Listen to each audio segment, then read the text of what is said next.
Vamos falar sobre Jacarezinho? Bora. Esse é um assunto que eu queria falar Fica bastante. à vontade. Para quem não tá por dentro, dá toda a ambientação, o que era a operação, por que aconteceu, e as imagens que acabaram vazando, que depois eu vi até estavam colocando imagem que não era nem de lá. Não era nada daquilo. Eu já fiz 2 vídeos no canal. Então vamos lá. A Operação Accepts foi uma operação da Polícia do Rio de Janeiro para desarticular tentáculos do Comando Vermelho que estavam aliciando juventude, a molecada que assiste o Podpah, sabe? Incentivando jovens a ir pro tráfico, né? E assim, é uma comunidade difícil, uma comunidade de morro que eles têm comandamento. O que acontece? A gente estava conversando com o Fábio Bop, com policiais operacionais.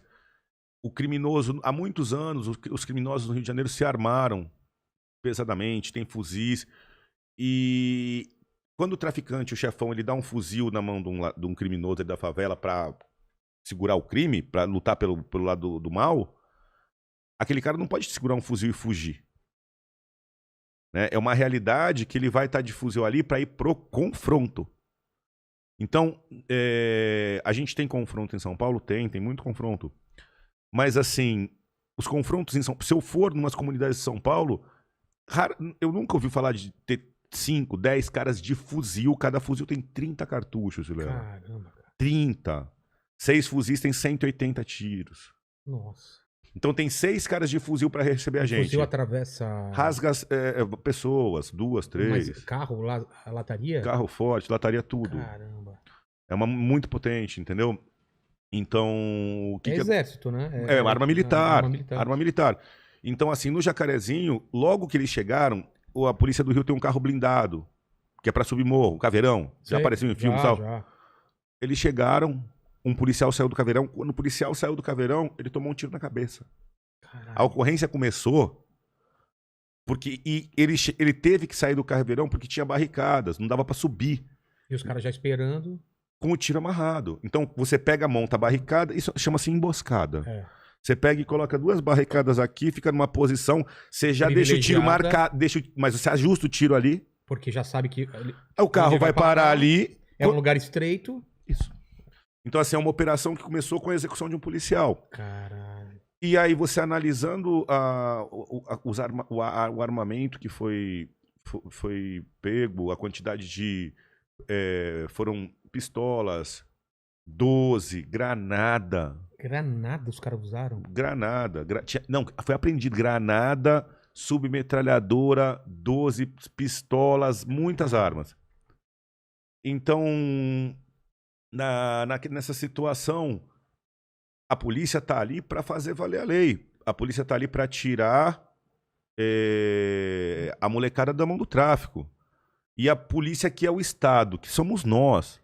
A polícia defendendo a população. Então, se a polícia chega ali e toma um tiro, um policial toma um tiro, eu queria que as pessoas imaginassem se a polícia virasse as costas e falasse, não, a gente vai embora porque tá muito perigoso. Que seria uma coisa... Não, já morreu alguém, vamos recuar. Então, se a gente recuar, se a polícia recuar, a democracia perdeu, o Estado perdeu.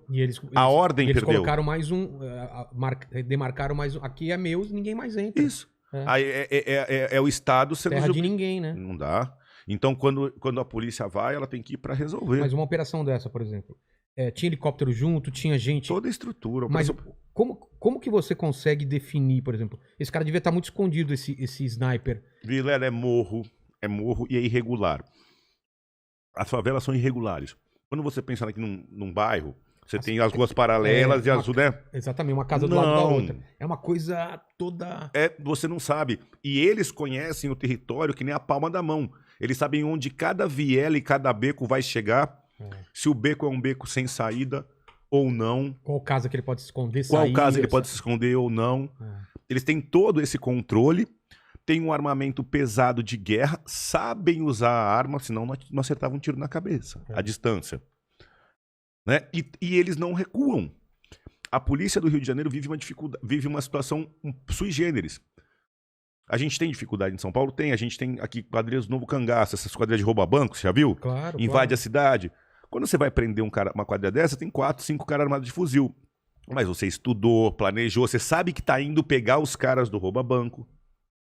Você tá indo focado. No Rio de Janeiro, Você vai sair para fazer uma operação para prender alguns, cumprir uns mandados e desarticular uma favela, você não sabe se você vai ser recebido por tiro de fuzil e de quantas pessoas. E a polícia do Rio só faz eles recuarem avançando o território, tendo que ir de baixo para cima. Eles estão em posição privilegiada. Privilegiada. Né? As posições militares para manter território são sempre altas. Você vê castelos sempre em cima de montanha. Sempre em cima de montanha. Chama comandamento. Posição de comandamento. Você vê na Segunda Guerra também, quando os nazistas eles ficavam em cima também, esperando a galera. Sempre. Porque é muito mais fácil, né? Isso. E quem tá na defesa, às vezes tem menos efetivo de quem tá atacando, tem que atacar com 3, 4 para 1 de efetivo para subir. Exatamente. Porque a posição defensiva te dá muita vantagem. Você precisa de menos pessoas. Você tá vendo que a gente tá falando a gente tá usando exemplos de guerra. Exatamente. Estamos usando exemplos de guerra para explicar uma ocorrência policial no Rio de Janeiro.